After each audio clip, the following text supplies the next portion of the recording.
All right, bro. First hard-hitting question that I gotta give right now. Hit me. Wyatt. Who the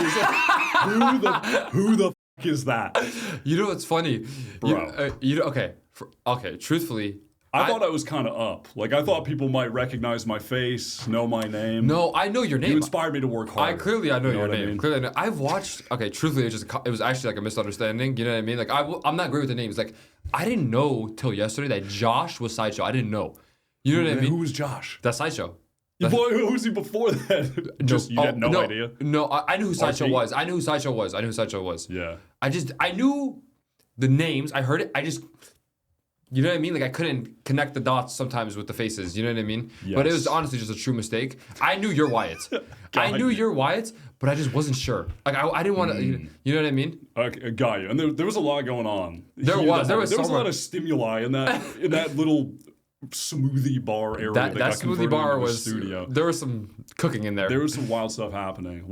Hold on. What happened after the cameras stopped rolling though? Did Bren put you in a Boston crab? Okay. Did you hit him with a suplex? First of all, swinging? Listen, like, I'm a man of God. I'm a pacifist. You know, I wouldn't hurt nobody. At the end, if he punched me, I would have given him a kiss back or something. You know what I mean? Like I would have, give him a hug. But no. It cut off. I watched it back. I said, Mission Oxy again? Because they cut to Mission Oxy. Yeah, they started playing a sot. They were like, oh, roll the tape, and quick. I was like, we're done here. And then I said, hey, God bless you all. You know what I mean? Respect. Everyone laughed it off and had a good time, and I just walked away. That was it. Nothing crazy. No, that was a funny clip though, and I appreciated that, bro. I was at the gym. I was just like, I was straight up benching, and then a bunch of people, like every single person on the broadcast team, just started messaging me at the same time. I'm like, I'm just trying to get swole, man. They loved it. I don't got time for this. No, the people, and listen, they did love it. That's what counts, bro. Also though, hold on, you started going in on Sideshow though too. 100%. What did Sideshow do, man? Well, no.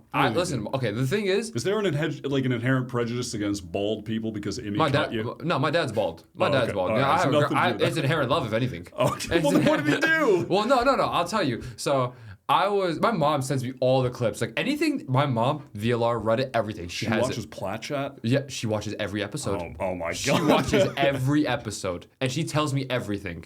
So, and I go, she goes, here, look at this. Look what they said about you. And I go, oh, really? Right? And I remember he was saying something about, he just wasn't saying what I wanted to hear, right? And I was like, well, he also said, I didn't really watch Pacific games. So I was like, how are you commenting about me if you don't watch Pacific games? You know what I mean? I was insane, bro. You know what I mean? I'm nice. I'm nice. And he's like, he's not being a Rossy supporter. And I was like, dude, I'm surprised that you picked Lev to win because you don't think I'm that good. So I'm surprised. It's the truth. You don't think I'm that good. And he admitted it, right? So honestly. Oh, in that game against Furia, he didn't pick... Yeah. He picked Lev. He picked Lev. Okay. I see. But I was surprised because I was like, this guy thinks I'm trash. So I'm like, all right, it's fine, you know? That would be a crazy predicament. But go on. No, but anyways. Yeah. But he said, I'm not like the biggest Rossy, but I don't think you're that. And I was like, I respect that. I'm glad you're standing your ground. You know, I W respect to Sideshow for that. I really give a lot of respect for that. I appreciate that you did that genuinely because I think that's funny and it's fun and that's what players should do. And obviously not everyone is going to be as outspoken and direct and willing to banter as you are, which makes a difference. But I wish more people would be open to doing that and would maybe be inspired to do that because listen, the passive aggressive tweets about what someone on the broadcast said or something, that's boring. It's out of style. That's old. It's corny. Get it out of here. Come on the show and say something. It's funny. I appreciate the banter, but I also heard you say before that you read everything. I do. VLR and Reddit. I do because what's wrong with you? Bro, I love it. It's deranged. No, I love it. I love it. Deranged activity. Well, honestly, a lot of stuff they say positive stuff about me, so that's also a plus. They say positive stuff, so it's I'm just seeing nice things. It just helps you cope. Damn, they're right. I'm not the problem. No, but it's also interesting. The thing is, as a pro player, it's obviously I know my skills. I know myself. My teammates, they know me. They told me, they're like, guys, it doesn't matter what the VLR Reddit says. We know what you are on the team, and that's what matters, right? But it's also nice to know that you have the fan support because at the end of the day, sure, this dumb stuff they say, it can be dumb, but if they're saying nice things, you obviously want to hear nice things. If some people are saying nice things about you, you want to see them, you know? And if they're not saying nice things, you still want to see them because you're interested in it, you know what I mean? The public perception, It is important, I believe. And I feel like people should be doing that because you do want to cater to your audience and you want to see people happy. At the end of the day, we are pro players. We're supposed to be good at the game, but we need to entertain the people as well. You know what I mean? And give them what they want. Yeah, I agree with you. I think that there are not enough people that are doing the entertainment part. I guess just in juxtaposition to traditional sports, there's just actually a need for entertainment for this. This is kind of far more of an entertainment product. I don't want to say first compared to traditional sports, but it has a much larger place in it. Like, obviously, at the end of the day, everybody that's watching the stream, obviously that's also an exaggeration, but they're watching co-streamers. They're watching for entertainment. They want to watch players that they also watch stream that are entertaining. And that is how you end up staying in the space for a longer period of time and having more success. Is that something that you're actually actively thinking about? Or is you, for instance, going on the desk, like doing that whole thing on the desk and just calling everybody out, is that just who you are? Or is there also the knowledge of this is also like brand building helps me in that way as well? Truthfully, I'm just being myself at all times. Like, honestly, I'm myself at all times. You can see I'm a very like fluid speaker. Like, there's not really much hesitation. I'm just being myself. But I also thought about it like this. Listen, they have a podcast. They get to say whatever they want. Now I have a platform. I'm gonna say whatever I want, right? You know what I mean? That's it. I give my opinions about things, you know. And I said what I said, you know. Yeah. What do you think is the appropriate? Do you think that is the appropriate way for players to respond to what content creators or people on the broadcast, whomever, are saying? I mean, there's many ways to go about it. For me, I wouldn't say mine is the optimal way, just due to the industry that we're in. People are very soft, you know. But those guys, they're grown men. They have wives and stuff like that. So I'm sure I saw they handled it well. I believe they handled it well. I honestly gained a new respect for them because I'm like, they know how to. Yeah. Those guys know how to banter. Yeah, no, I give them respect because honestly, it's really scary probably in that moment where to be like, this guy just called me out in front of hundreds of thousands of people, and they stood their ground. They're like, well, yeah, this is what I do think. You know what I mean? No, I was dying at. You had a standoff with Bren where you went to fist bump him and he was letting it simmer. Your fist and the fist bump started collecting dust. He let it hang there for a minute. I'm like, damn, they're having a standoff for real with that one. Honestly, it was just funny as hell. He stood up on me and I'm like, listen, I'm a grown man too. Listen, I'm 21, but I'm a grown man. If you stand up, I'm gonna stand up too. Listen, I don't know what's about to happen. You're both tall as hell too. Yeah. Both of y'all are towering over everybody else in that room too. It's crazy. Well, no, I believe Ender was there, so Ender is pretty tall. Oh yeah, that dude, he's actually crazy tall. Yeah. He's like 6'7" or something. Yeah, he's something. He's big. It's kind of out of control. I'm not gonna lie. But I feel like just like a cute little guy when I'm around. Cute little guy. For just little passenger princess. Not for that's. I wish I could be a passenger princess. That's the life to live, man. I live that life. I don't know how to drive. Oh, you don't? I'm from Jersey. I wish I had that excuse. I'm from Jersey, so I don't have a license. Wait, what does that have to do with not having in Jersey? a license? Like you just walk around, use the bus. I'm like 15 minutes away from New York. So you have public transportation like that? Yeah, but I don't really go outside much, so I don't need it. Texas. No. I know. I lived there too. It's not. Oh, you did? Yeah, for when I was on TSM, I lived there for a year. Austin. Oh yeah, I forgot they did have the house. Yeah, there were like apartments in Austin or team houses in Austin. Yeah, apartments. Yeah. Was that the team? That was the team with GMD. Yeah, that was. Yeah, it was. It was that one. That was back when there was a chance that things in VALORANT would be happening in Texas. It felt like just because there were so many teams there. Yeah, and all the orgs were in Dallas as well at the same time. Complexity. Yeah, because people would use the coal offices all the time, that type thing. I kind of miss those days sometimes of VALORANT. Honestly, that like the franchise league, it's cool and all. It's cool and all, but it was kind of we love you, Riot. That open circuit time when things were a little bit more chaotic. It was pretty fun though. It just felt like, honestly, it just feels natural. Like, franchise does not feel like a natural system. It works. It's a good system. I honestly, as a person, I agree with the franchise system, actually. But the one difference is that it is more natural. It's a more free-flowy space, and it's more dictated by the community. But I think the franchise release system really only works because it's Riot, actually. Riot is so hands-on. Like, I know a lot of people, it's easy to complain about them, about things that they do, but they do a lot of things right, honestly. They're really good with like the merchandising, the fan outreach, and just catering to the community, and honestly making the right decision eventually. Yeah, that is something that I've always given them credit for too. Actually, to just sit here and glaze who writes my checks. Yeah, but they do a great job of fixing things eventually. They do. That's their strongest thing. I think they do. Yeah, even when it comes down to, I feel like game balance as well. Nothing is ever a problem, I feel like, for too long. Even at that, I don't think the game has ever really been in like a really egregiously bad state. I think people I've said this. To that shit, I've said this at like maybe we go in an interview. Stop complaining about the game. The game is fine. Yeah. The game is. I agree. Listen, you could be Overwatch. Personally. You could be Overwatch. You could be all these other games that are just horrible. Sorry, no offense. Marvel Rivals. Dude, like, yeah. Come on. Run around as the rock dude. This is like OP as hell or whatever's going on. I don't know. That game is the only 70 different characters. You know what's funny? The only character that has been a problem, and only the pro community complains about it, that's been consistently broken and has been fixed, Yoru. Yeah. Yoru's the only one. It's been like 2 years and it's been completely broken, and they just kept it in. But even though that character is completely broken, it's not overwhelming. There hasn't been a meta that's been overwhelming because there's always been counterplay to it. Yeah. I think... I'm trying to think. I remember really early on when Astra was added, she was kind of broken then, if I remember correctly. And maybe I'm exaggerating and thinking that might have been the instance of one agent being too good compared to everything else. And that's the closest thing. I could be wrong though. Like I know people will think of Chamber and all that stuff, but I also like it's good for the game in my opinion when you get a nice stretch of time where there is a defined meta and people are pretty much playing the exact same things, maybe give or take this guy prefers playing this duelist here, but it's an actual solid metric of how good the teams are in the moment. Though it is fun to see like the variance, and when there's a break and there's new agents in the game or a new map and see what everybody's doing. But yeah, it's cool to have the set stuff. I don't know, do you agree with that? No, honestly, I do agree with that. But I've also always thought that the meta, like I told you, there's always counterplay to it. Like every time, like Chamber, you play double initiator, you counter it that way. You know what I mean? Like you get a KO breach, was very common. Astra, okay, when they had the 12-second suck timer and it's 5 stars and the things like opened up like that, like you could recall like that, it's a little broken, but you still have Jet Dash. Like the Jet Dash can go through it. You know what I mean? There is a character that counters it. There's always been at least one thing to counter it. You know what I mean? It's not like, hey, this ability right here, sorry, nothing you can do. Yeah. There's just zero. You know what I mean? There's always some sort of counterplay.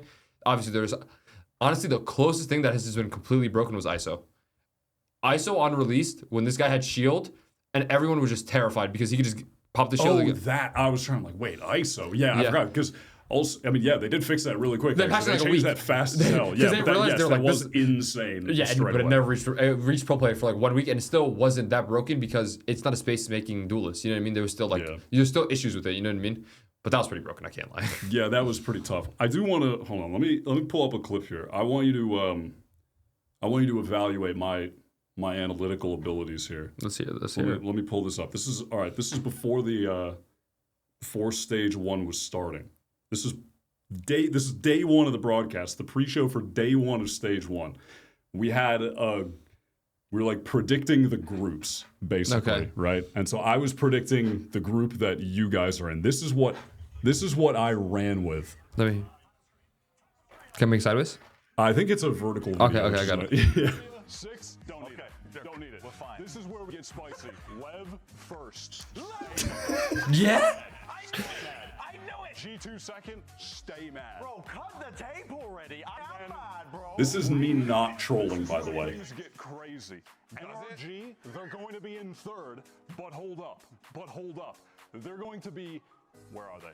They're going to be tied. Same record as C9, but beat them in the differential. This is actually And twisted. MIBR sadly will be in 5th. There will be an adjustment period. Wrong about that. Okay. Wrong about the adjustment period was, I don't know, 2 days maybe. Yeah. Well, honestly, pre-Verno, I would kind of agree with this. Like if you like this at the time, Yep. I would agree with. Besides, well, this is after Bangkok, right? This is the first This is after day of Yeah. the Damn, honestly, the only thing I would switch would be I would put us at 1. Yeah. I would not put us at 1. I was smoking with that one. Yeah, you were tripping. But I would put us at a cool 3. Okay. I put NRG 2 at the time. G2 Damn, 1. I thought y'all were gonna like really You know No, what I mean? I mean, I thought y'all were gonna come out and go crazy. Well, I think. I'm but be honest. the- Obviously, I thought that. Well, now I think though, I really Yeah. think now, now, like that's like these rankings now, like today, as of Saturday, April 11th, April 12th, 12th, yeah. I would say this is pretty accurate. Besides that, you would probably put just, actually no, it's not accurate. You can't be. This is actually not accurate at all. No, it's not accurate at all, actually. But honestly, like I said though, during the moment of when you said this, I would give this like. Yeah, this makes sense. Honestly, as a pro player, I think most pro players would agree with you. C9 at 4, Furious 6, Energy 3, G2 would be 1. Yeah, see, G2. that was my crazier take, which I thought there was like, you know, because I mean, you weren't completely wrong. We almost beat them. You know what I mean? yeah, that's what I'm saying. So I, it's I know, close. I appreciate that. You made me look somewhat less fucking stupid Yeah, when you but now, almost beat that. but imagine though, we just play like good against them like that one day, and then we just never play good again. That'd be unfortunate. Is that gonna happen? I hope not. I hope not. No. I mean, I think you could tell like after the games, like you seeing the game just from the first 2 weeks of just how we're playing to those games now, you could see it's just like.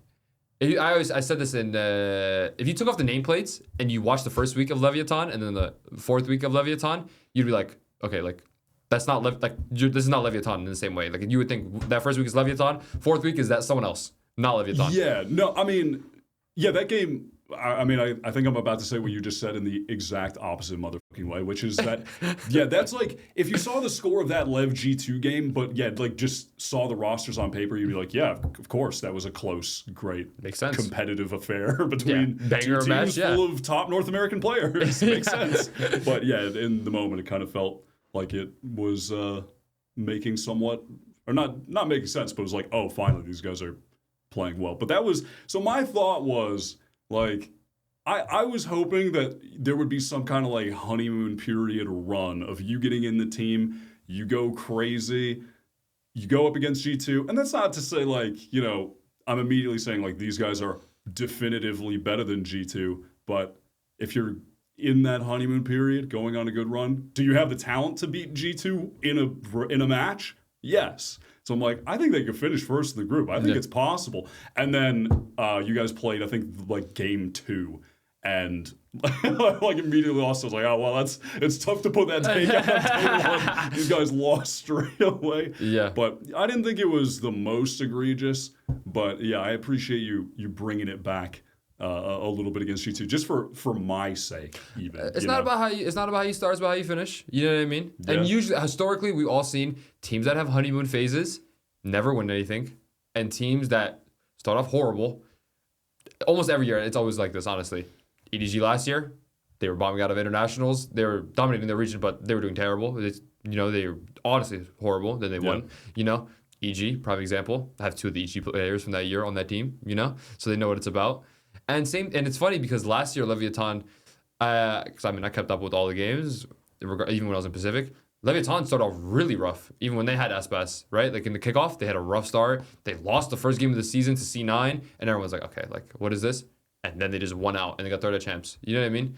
So I'm praying that that's a very similar case. Instead of losing the first game, we lose the second game, but also the first 2 games, also to C9.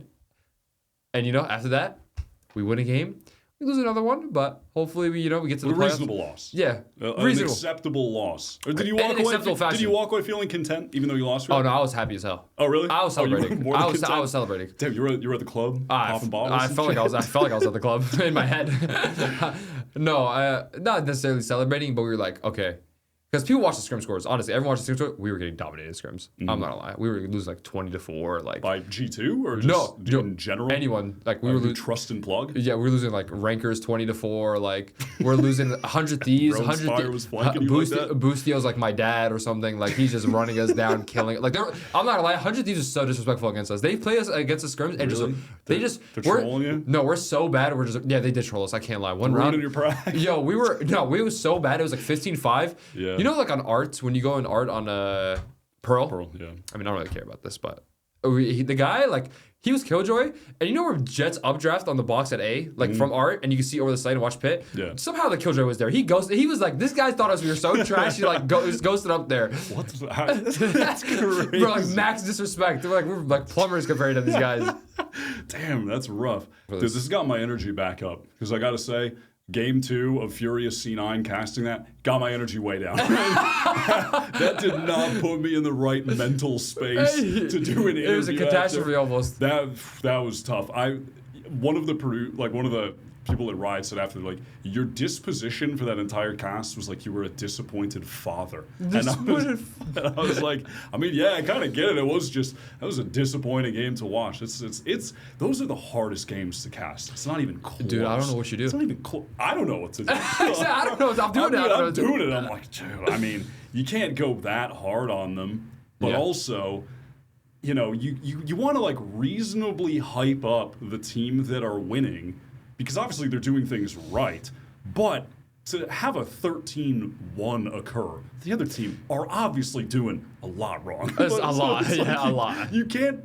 So there's a fine balance to be struck. It is really hard in that of not going too crazy on the team that are bad, but not pretending that the team that are winning are God's gift to Valorant because they're, you know, winning this very, very easy game.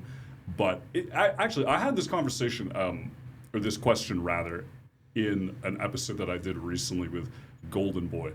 What do you think is the line, or is there a line, for content creators or broadcast talent for criticizing pro players or teams? Okay, I'll say truthfully this.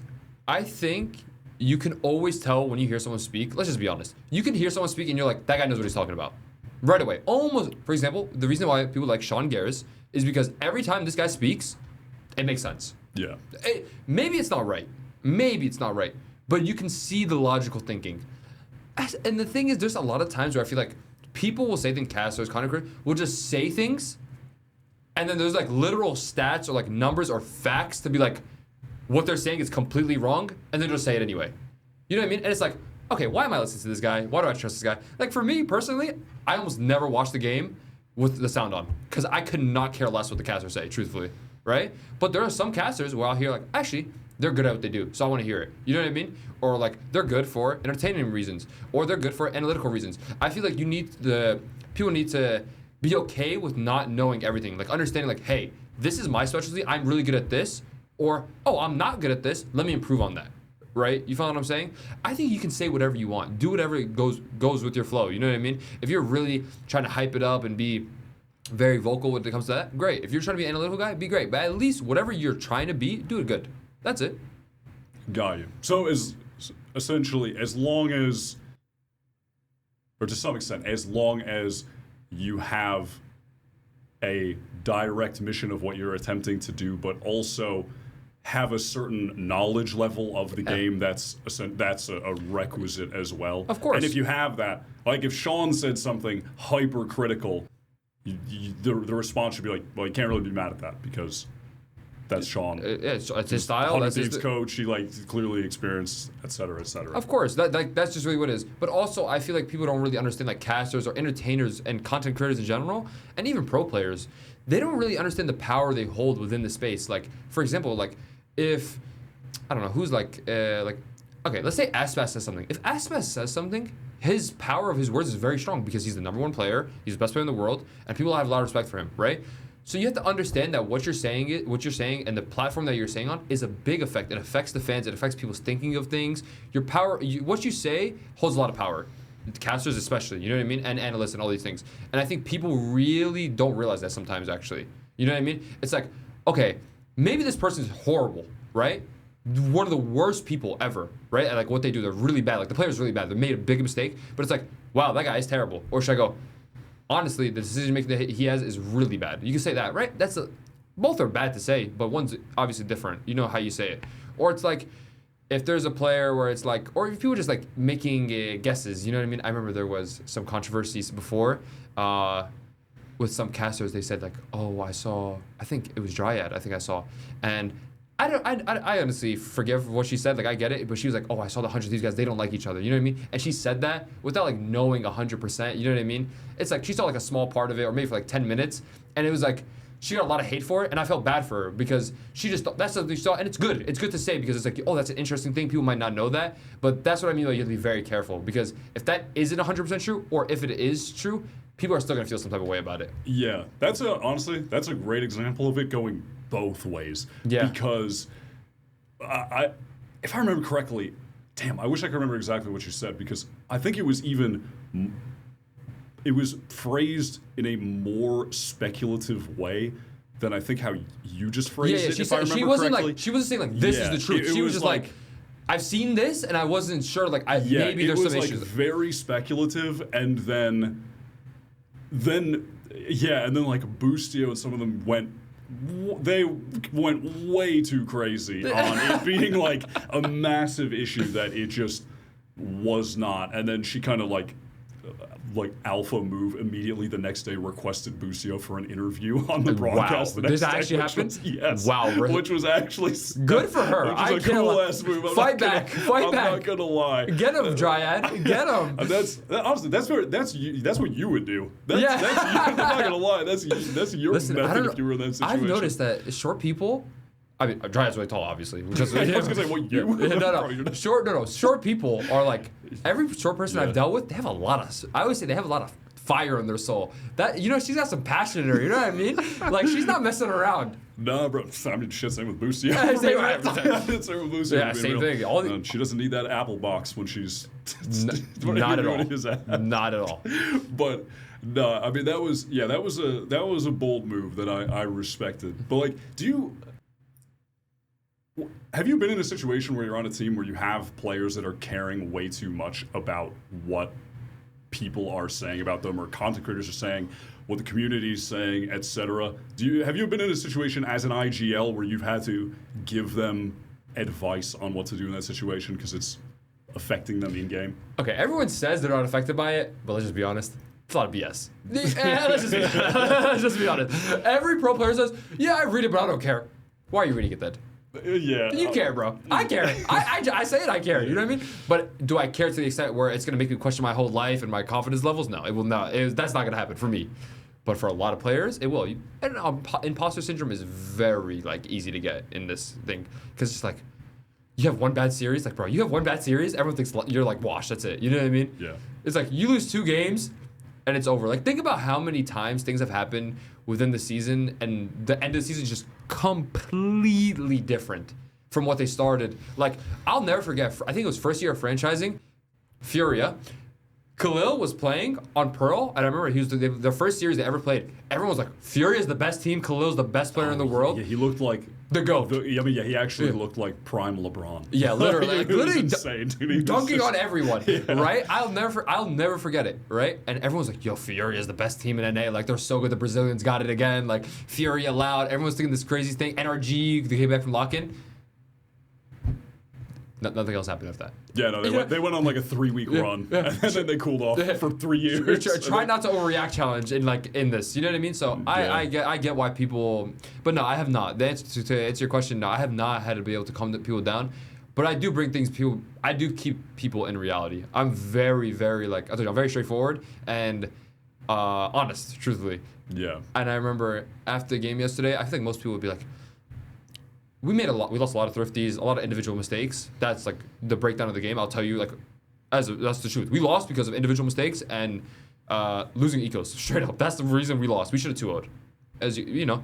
And after that, I said, guys, I know we lost because of these things, but I said, truthfully, I'm proud of you guys because I've never seen a team turning around like these guys, like we have. Never, like that fast. And it was, and considering the scrim results that we had, I was like, wow, okay, this gave me hope. And I'm that person, I was like, I'm not gonna lie, after the first 2 weeks, I'm like, Mom, we might be playing for split 2. It's not looking good. It's not looking good. Now it's like, all right, we have energy next week. We need to win, obviously. But I feel like there's genuine reason for me to have hope now, And I was like, guys, I'm so proud of you guys, for real. And they were like, wow, you never give us compliments. And I was like, yeah, you deserve it today. Even after our loss. Because most people wouldn't, you wouldn't give a compliment after a loss. You got control of the team like that? that's that sounds like they have a lot of trust in you already. No, they do. Oh, yeah, a lot of,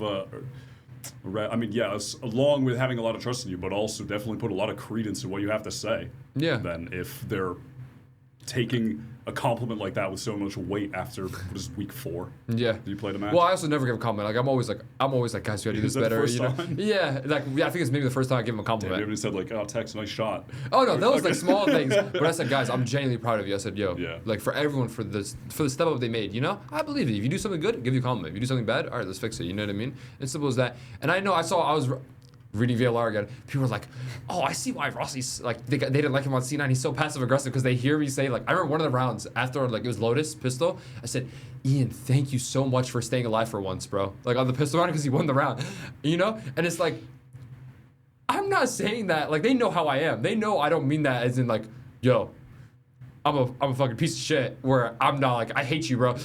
Thank you for staying alive. You know what I mean? It's not like that. That's literally my friend for like 5 years. You know what I mean? Like I've known him for so long. Yeah. He knows how I am. You know? Yeah. Oh, that's Tex, right? Yeah, Ian text. texted You know me. what I mean? Text. Like that's text. And I'm like, bro, you guys don't know anything about passive aggressive. You know, people are like, they see one thing, they're like, oh, on C9 they cut him because his vibes were bad. And now I'm like, I saw nothing. They're like, oh, they only got him on Lev because his vibes are good. Which one is it, bro? Which one is it, guys? Do I have good vibes? Do I have bad vibes? Am I a piece of shit? Am I controlling? Am I not controlling? Am I a dictator? These guys make me sound like I'm literally a dictator. I'm like, guys, it's not. I'm a normal human being, bro. I'm 21 years old. I don't know what you think I am. I'm a regular guy, bro. Like, I'm not perfect. Sometimes people get upset, but I'm not like, yo, King, what the fuck are you doing? Are you dumb? Come, are you dumb? Hello? Are you stupid? You're not going in on these poor guys. Like, They're just trying to play Valorant. They're just trying to have a nice fun time. Yeah, like, bro, are you like, people think like, they hear like one thing and they just go to the most extreme extents, you know? Yeah. How do you get to the point where you're able to get your players to have that level of trust in you and care for what you are saying? Okay, you haven't had the results. How do you do that over the first like 4 weeks of this team with Lev then? Mm-hmm. Well, honestly, it's like first week, it's just about not panicking. Like, okay, after the first week, we lost MMBR. Strong team, we lost. Right? Now everyone knows they're a strong team. Before, we weren't too sure. But we thought they were pretty good, actually. Second time, we lost to C9. And then we realized, I'm like, guys, and we switched IGL. I wasn't IGLing that series. I said, guys, please just trust me. I told my coach before we made the we made the change to switch to IGL.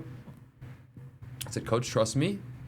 It's not an IGL issue. And we talk a lot. I'm like very expressive. I go, guys, this is a problem. This is not a problem. We need to fix this. We need to fix this. I'll say a lot of things. And the joke is that it always comes like, the joke that I say is that I'm always right. You know? Doesn't make me sound good. But there's a truth. No, You know? I mean, that sounds somewhat dictator-like. Yeah, it does. So take it back a It second, does. but keep But going. but I go, just trust me. Like these not. I'm like very objectively. Like I'm a very objective person. Like this is. I can look at things even that I'm a part of and be not biased. You know what I mean? And it's like people are like, oh, why is Tex not on Duelist? Bro, Tex is my best friend on the team. You're gonna be biased as your best friend. You think I don't want to put my best friend on Duelist? Do you think I don't want to put that guy on Duelist? Bro, I would love to. But he's just not the best decision. You know what I mean? And I'm like, guys, when we switch IGLs, I know this is not the issue, but hey, let's do it. And I didn't put up a fit. I didn't do anything like that. I said, look, I trust you guys as much as they trust me now. I trusted them the whole time. And they go, you know what? It's that reciprocation. You trust, I see that you trust me.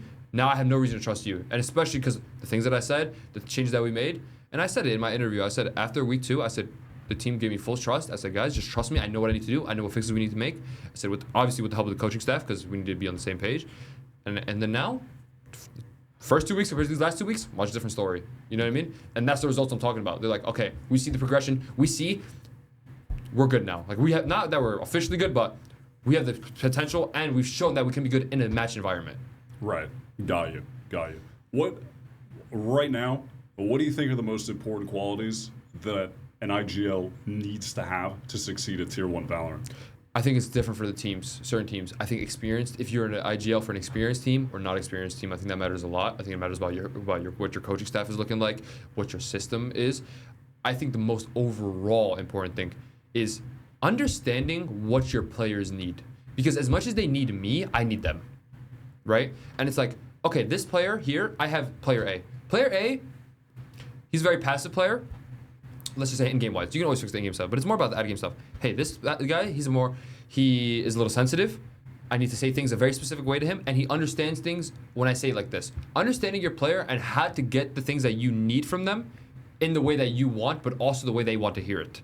You follow what I'm saying? Understanding the people around you and how to get the message through in the best way that gets through, not for you, but for them. I think that's the number one thing. I think at a tier 1 level, people say, oh, you need to have good read on the game. No. Everyone at tier 1 has a good read on the game. They know what needs to be done. You know? It's just about how to be on the same page and get through with that person. That's really it, I promise. Got you. What did you find then that the players on this Lev team needed when you joined up with them? I think first thing we needed was just, honestly, an ego check. Truthfully, just an ego check. We came in across the board? Yeah, like individually? Yeah, everyone. Yeah, everyone, including myself. Truthfully, including myself. We came in, we were like you said, on paper, we know. Yeah, damn right, that's why I put you number 1. We know, we're like, all right, guys, like, we're insane. Like, doesn't matter. Yeah. We're getting destroyed in scrims, and we're like, in my heart, I'm like, like, I don't know. Like, maybe, you know, like, maybe we're not as good as we think. But, like, you know what? Maybe we're just not a scrim team, you know? Because historically, it's been like that for a good amount of teams, right? So I'm like, all right. And then after week 1, we had the ego check. We're like, okay, fine. We're not as good as we think we are. Let's fix it. And then we realized after week 2, we're really not as good as we think we are. But also we had like a wrong meta read. And it was just more about having that ego check and just really understanding each other about the way we want to play the game. I say the most important thing is with the way we wanted to play the game, we were all on different pages. Now we're on the same page. Like I remember Demon once said, he's like, we weren't even on the same book before week 2. Before week 2 or week 3, we weren't even on the same book. We were reading different books. I think I heard you say in an interview that I was listening back to that you rated your synergy a 2 out of 10. Yeah, I did. After like week 2. Yeah, I did. Yeah. I did. What's that at right now? Are you giving it like a 6, a 7? Okay, for me, my scale is like a very unique scale. Okay. I say, from what I heard, you know, people say like 1 through 10. You say 7. It's like 7 is like average, right? Yeah. I say 5 is average for me. Okay. So, I would say right now, 5.5, maybe 6. Okay. 5.5. I respect that. You're giving yourself a lot of ground to cover in the future, you know. No. Which is also important. I think psychologically speaking. If we're good, trust me. Listen, Yeah. I will be the first to tell us when we're good. Yeah. But I'm not. Let Listen, them know when you're a 9. Yeah, like I'll know when we're a 9. I'm very honest with them. Like, Yeah. I'm very honest at all times. Like 2 are good. It's like I live and die by the honest sword. Sometimes it's really good. Sometimes it's really bad. I've learned obviously better when not to be too honest. But right now, 5.5, I'd say. Got you. What's the maxed out on the 1 out of 10 of any team you've been on at any point in time? Ooh, synergy. Yo, I'm not gonna lie. Turtle Troop. Like The Turtle Troop? Wait, who was on that team? Me, Dazzle, we did, Adder, Governor. Oh my god, that's like, was that the first Turtle Troop? No, that was like Or a was that second or the third. second? That was second a or long third. time. Yeah. I forgot Dazzle played. Yeah, That Dazzle was played. a He's long retired time now. ago. No, I love That was Dazzle. a minute ago. Yeah, that was. We had like a 9.2 synergy in A game. 9.2? It was crazy how Oh, you good. should have been winning like the Masters Copenhagen. Whoa, back then, or whatever it was the called. thing is, we were stuck in challengers also. Second thing Yeah. is, player quality matters too. Okay? like those guys are good players, but you're acting like that team at that time is Yeah, not no, like okay, yeah, you know that's fair. you know what I mean. Like you can have a crazy synergy, but like I mean, for example, G2 we just played them before. Everyone was saying G2 is really insane synergy, but they're losing out on like missing out on a superstar duelist, for example. They got that now in Jugamo. Obviously now that propelled them a lot, but that matters a lot. You know what I mean? But our synergies are good. Even though I'm not gonna lie, at that point in my life, I actually apologized to them because I was like, wow, I was so mean. To the Turtle Troop team? Yeah, I was like, Were you IGLing them as well? Yeah, I was defense IGL, but I was like very like hands-on, and like I started IGLing towards later on. Yeah. And Is that what you just referred to about the straightforward honesty, having to learn when to reel it back? Yes. Is there like a memory or a time with that team that stands out as like a moment where you realized you had to do that? No, Or I was didn't that realize. it was much later. No, on T1 I kind of realized. On T1. on T1? Yeah, on T1 I realized. Okay. On Turtle, I was just, but I was young, man. I was immature. I was like 19, 20. You know what I mean? Like Yeah. most of my career, people they saw majority at least until before T1. I was 18 to 20. 18 to 20, bro. I went pro when I was 17 in Immortals. I moved to LA. You know what I mean? Like, dude, I was in high school. Like, what high schooler is like emotionally in control, can actually have proper discussions with grown men and talk about their feelings properly? Like, that isn't a thing that people have. You know what I mean? I'm blessed to have that now at 21, about to be 22, which is impressive in its own. But from 18 to 20, it's like, dude, I don't even know anything. Wait, so what were you doing at the time? Were you in high school and you just left? I didn't go to school. I just. Oh, you didn't go to school? No, I went to school, but I just I was like, wait, left New you Jersey. never I went to left. school. No, I left New Jersey. New Jersey's crazy. I Bro's, left- bro's not even in middle school. He's just gaming the whole time. What were you? Wait. So you were in high school, Senior year of high school. Okay. In New Jersey, high school. I left, moved to LA. Yeah. I went up to one of the Google Chrome classes. It was like during that time, or where it's like still sometimes classes were online. Yeah. And I went out to my balcony, put up a peace sign, put the camera on. I said, guys, I'm in LA now at 4 a.m. because I was not waking up 4 a.m. for classes. I said, peace, and I never showed up again. That's the most high ego, like, Yeah. high school teenager shit imaginable. Yeah, I was a complete idiot. I was a complete idiot. No, and I'm with you. I'm older than you, but I take it back, and I was doing pretty similar dumb shit. Yeah, it's I like, will tell you that. It's like, listen, I'll If be not honest. worse, When I but- mess up, I mess up. You know, I'm gonna be honest when I mess up, and I have no shame in that because all these people are saying they like, expect you to be perfect. Let's be honest, bro. No one's perfect. Everyone has made bad decisions in their life. How do you learn? If you're so perfect, what do you learn in life? You learn every day. You know what I mean? So it's like I learned. Yeah, you know. so- You no, know? and I gave myself some quality mistakes to learn from. I really did. For me, the quality and the quantity. what was it on T1 then that made you like look in the mirror, realize, oh shit, I have been messing up this entire time doing X, Y, and Z? Was there a moment that happened? What was going on?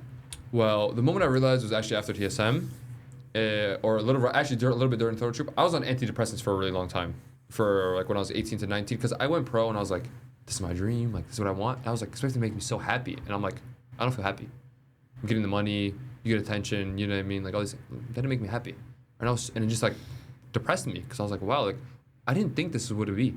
You know what I mean? Like, you know, people say never meet your heroes. I'm like, I met my dream job. You know what I mean? Like, I was meeting someone, like, not my heroes. I was a big fan of anyone, but I got my dream job, and I was like, this is it. Like, yes. And then I was like, wait, this is not what I expected. It's not what is this? I got scammed. You know what I mean? And I went to a depressive state, and I was like, when you're on antidepressants, you're obviously not mentally stable. You're not mentally, like, your cognitive function, everything is messed up. You know what I mean? Like, it's not, you are not. There's something wrong with you. You know, literally. And it's not an excuse at the end of the day because I own up to it. You know, there's no matter after that. But after I got off antidepressants, like midway through Total Troop, I realized I'm like, wow, dude. I would like listen to myself and I'm like, that's not me. You know what I mean? That's not me. That's not who I truly am.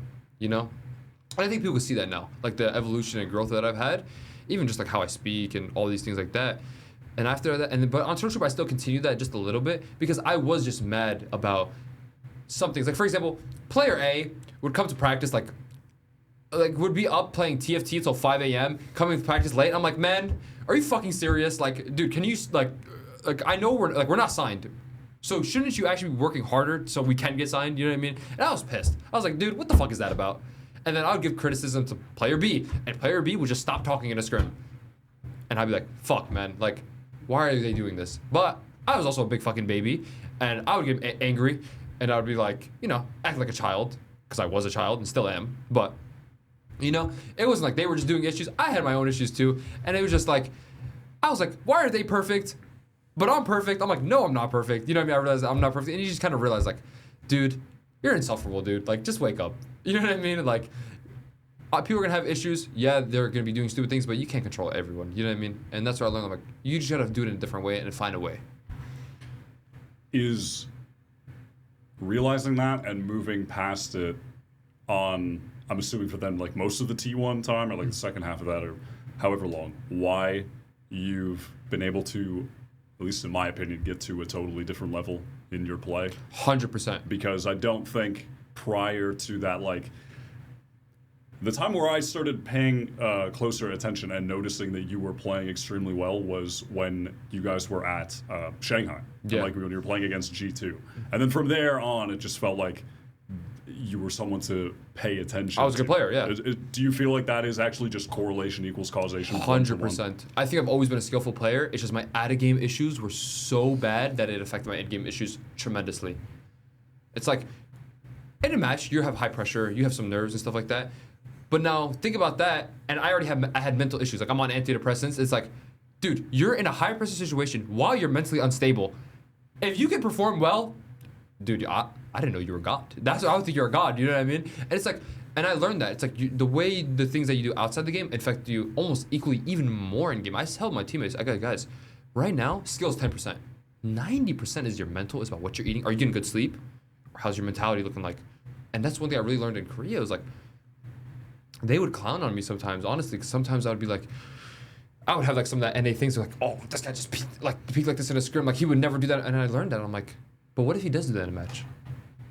What if he does do that? And they would say, yo, you have a loser mentality. Like, and they would compare me to some team they thought had a loser mentality. And they'll be like, these guys have a loser mentality. You want to be like them? I'm like, no. And I learned, I'm like, that's what it is. Like, it's mainly mentality, your the way you look at things, your perspective, not about the skill. Once you're actually a tier 1 player, like when you're a legit tier 1 player, your skill is always gonna be there. It's just about your mentality and how you're practicing and how you're looking at things. And that's what I really learned.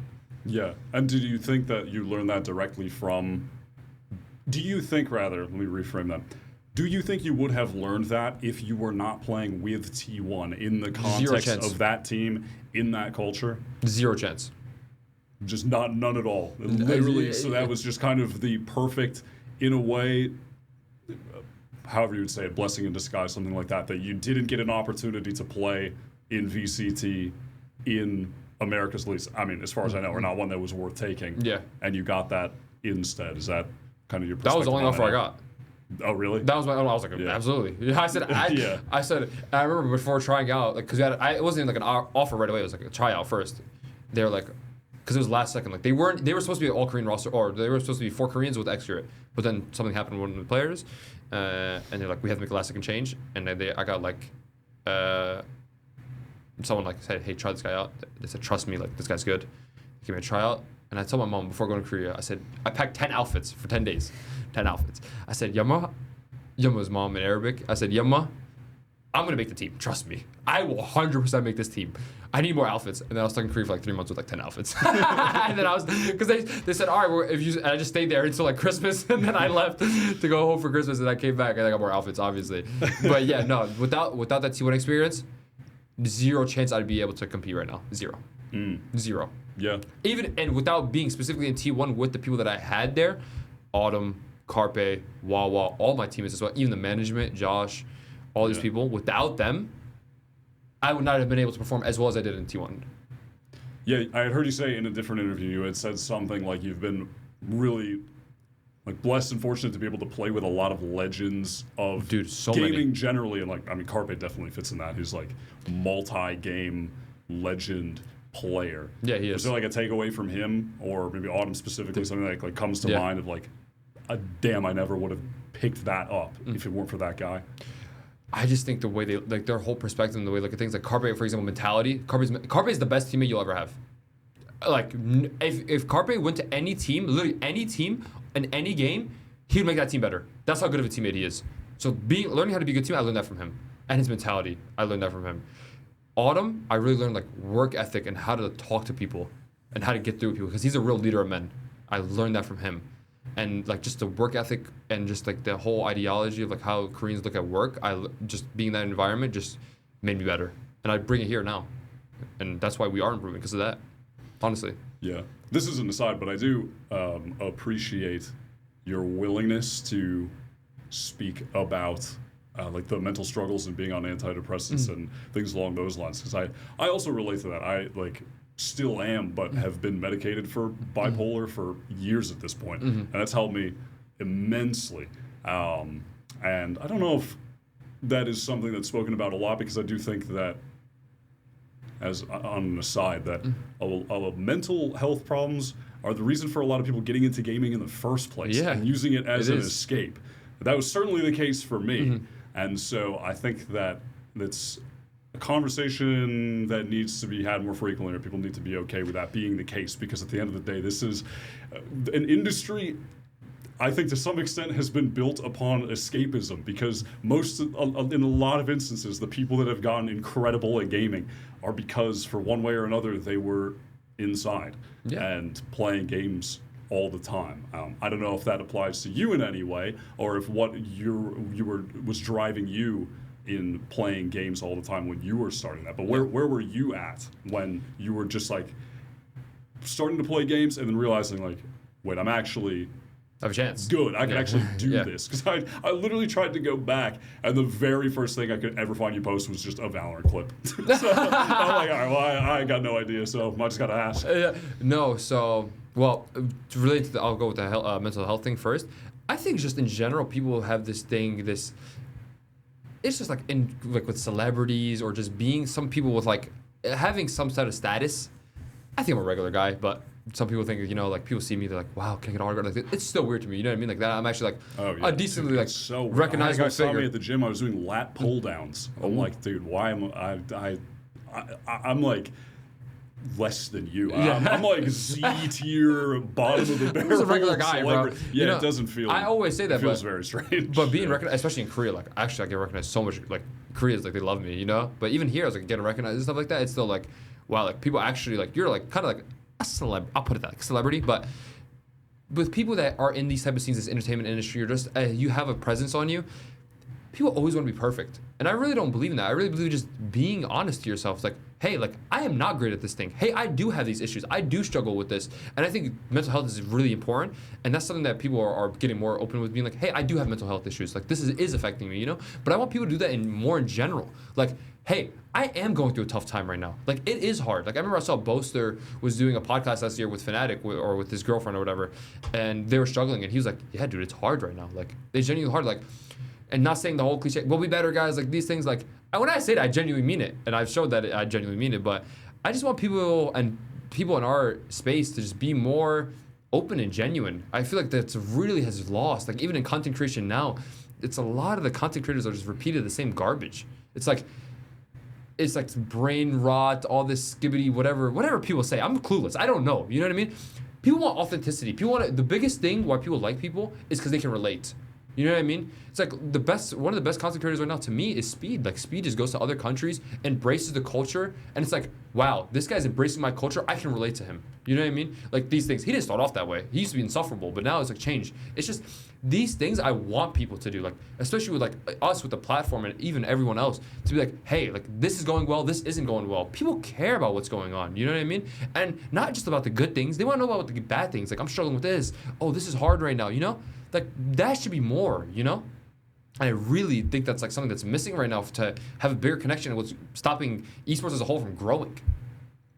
From people showing that vulnerability. Yeah. I actually just said this. That's something I appreciate about in the space. I appreciate the general vulnerability of just being a player at all, to be honest. Like, it's a tough position to put yourself in, to be on the stage and having people watching you, and you are just, here I am, open to criticism. And I also, I had seen that you had posted last year, when this was after T1, this is when like you were taking a break for the last couple games and then wouldn't be a champs, and there was that time period that you were feeling like, I think you said something along the lines of like you didn't know where your purpose was at that period of time.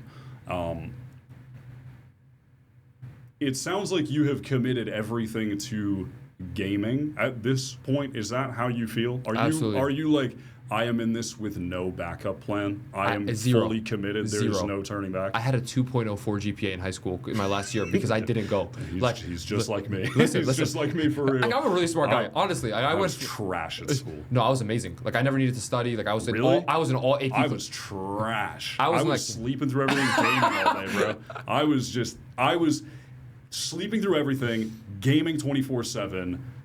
I don't know how I graduated high school, and then I failed out of college immediately, like one semester. Hey, at least you went. And then, I mean, yeah, I guess at least. I tried very briefly. That was not for me, though. But yeah, sorry. It's fine. I was in AP classes. Yeah. I just didn't believe in doing homework. I hated how the school system worked.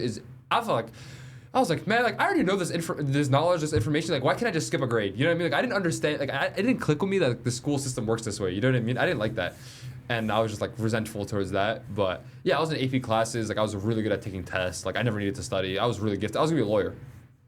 And then, that makes sense. I'm going to be real. Everyone says that every time. Yeah, I'll be real. That makes a lot of goddamn sense. Is that a realist? Fuck no? Okay. Yeah, Mom, I love you. It's never happening. She still tries to convince me. She's like, I love what you're doing now. Like, I'm so happy you're happy. Like, you're doing amazing. You make a lot of... She's like, but college is over. I go, Yumma, it's not happening. I go, trust me, it's not happening. But, yeah, no.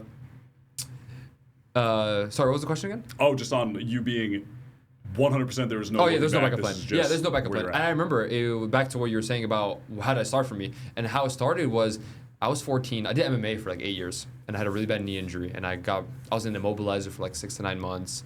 I couldn't move my leg. Like, I gained a lot of weight. I gained like 60, 70 pounds or something. Like, I was just like, life was sad. You know what I mean? And I was like, you know what? I love competing. I'm a natural competitor. Always have been in anything.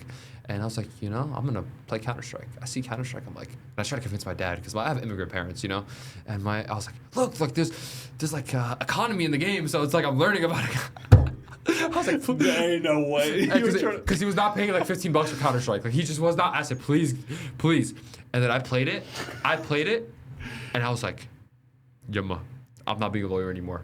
I said, at 14, I said, I'm going to be a pro player. Trust me. You give him a dissertation around the economics of investing in an operator, and you convinced him.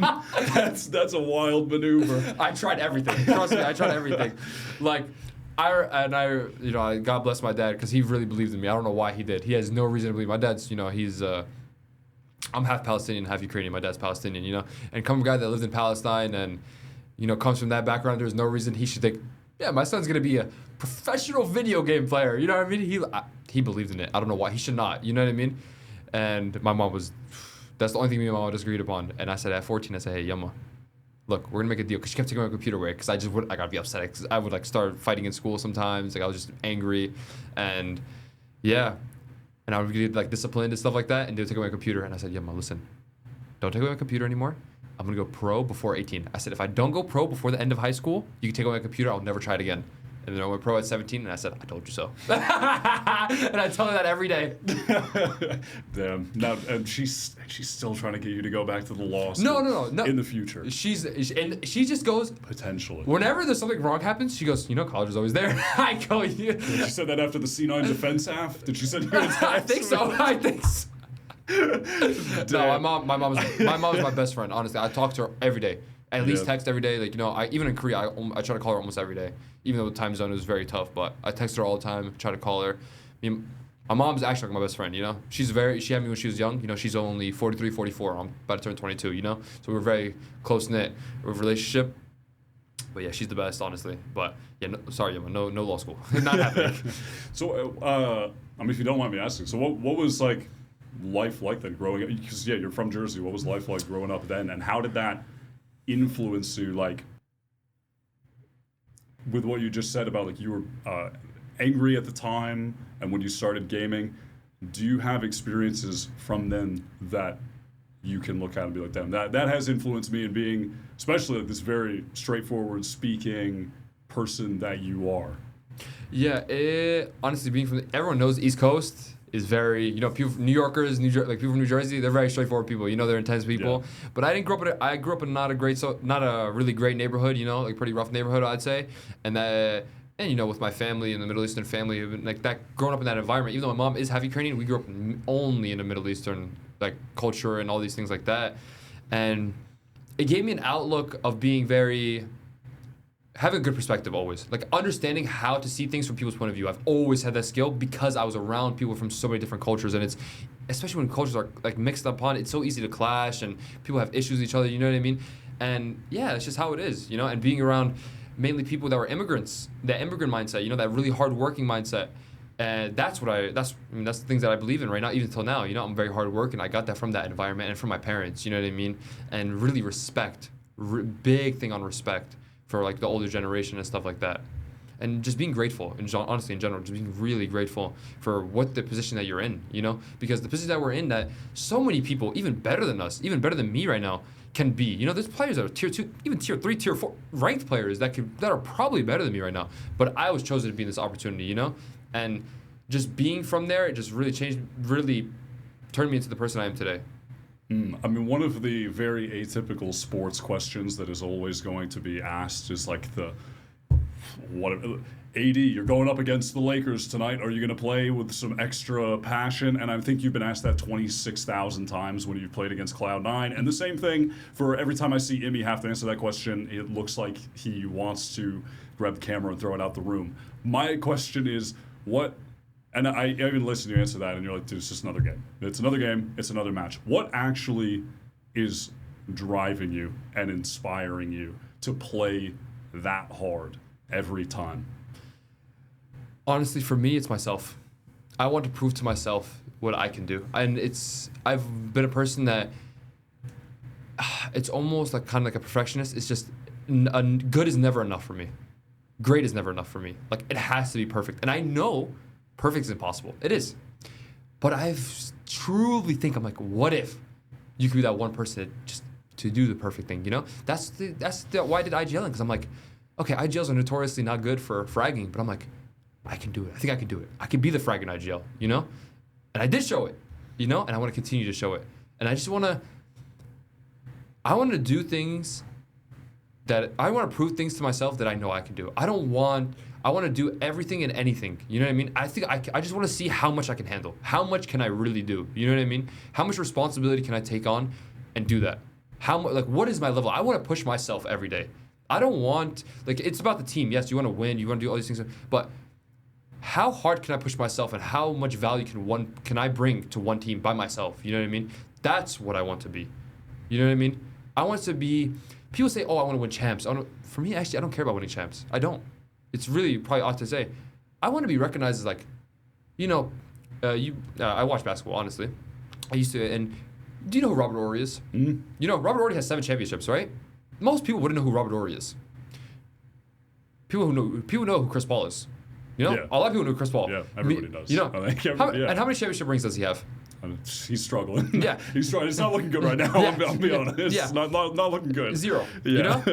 So for me, I go, would I rather be Chris Paul or would I rather be Robert Horry? And I go, Chris Paul. I want to be recognized as someone that was really, really good at it. Hall of Famer, but I don't really care about winning. I just want to show that I was great, being great, being what you did. I want to be great at it. Whatever I do, I want to show that I was great at it. Do you not think that could rub people the wrong way? That then feel like, damn, he's being selfish. He's an in-game leader, but he's being selfish and individualistic. And I say this. I say, if you're not okay, you know, people say give your best.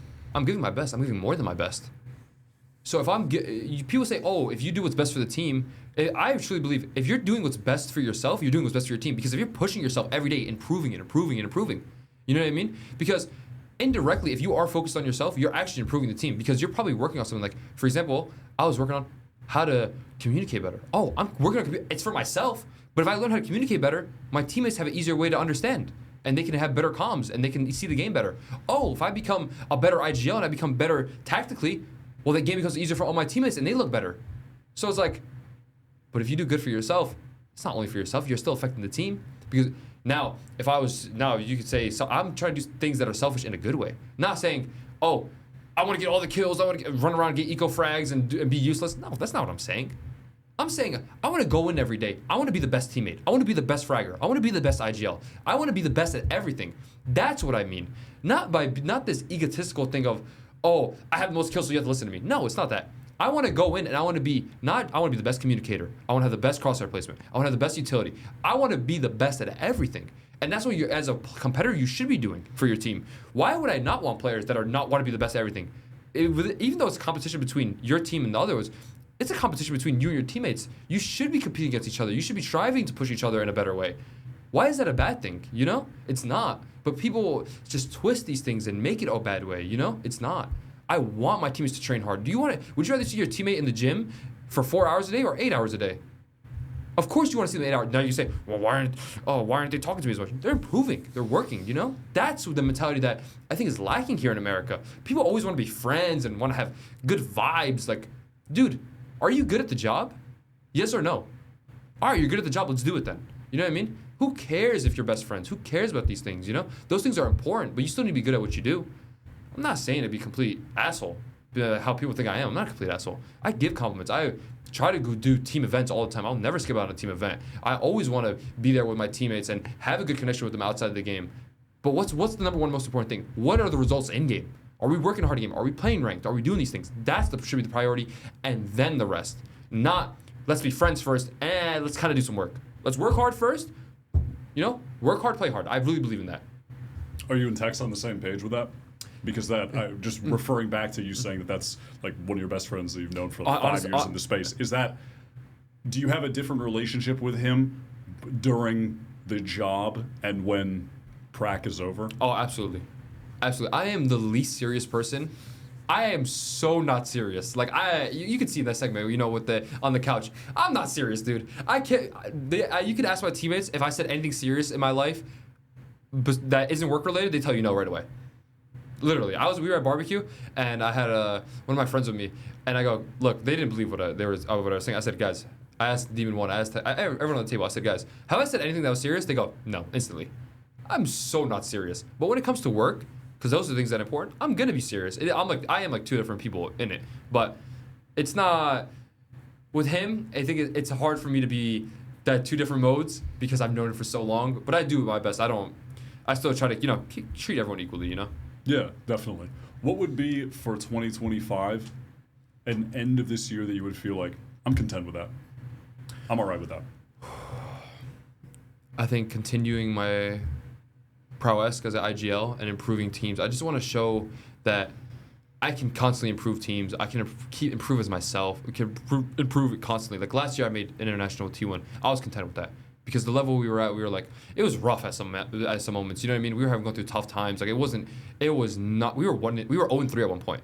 We were 0-3, and we ended 2-4. Barely made playoffs. Was in a knockout stage right away. Beat Team Secret that should have beat us. On considering the circumstances at the time, they were much better than us. Then beat Gen G and then make Shanghai. Like that was a crazy run that we had, And I see that similar this year. We start out 0-2. We're now 1-3. With a chance to barely make the playoffs. Let's make the playoffs. Let's make the Toronto. That's the goal right now. If we can make Toronto and keep showing steady improvement and not fall off, I'd be very happy. That would be content with me. But mainly, I want to. Like I said, this may sound selfish, but I want to be the reason to be like, hey, like, yo, Rossy really improved the IGL. And like, wow, he's leading this team really well. Like, these guys have looked so much better. You know what I mean? And I want that for all my teammates. I want my teammates to prove, like, I tell Max every day, like Demon One, I tell him, like, yo, Demon One, bro, you were the former world best player. I every day I tell him, I said, bro, we're gonna prove it again that you're back. You know what I mean? I go, Max, show that you're back. Corbin, come. Show that you're a consistent winner. Keep doing that. Francisco, like King, and Ian and Tex. I go, guys, you got top 3 last year, right? Let's make that top 2. Let's make that top 1. Let's show that you're still evolving. Let's show that for yourself. Not for me. These aren't things that are for me. These are the things for yourself.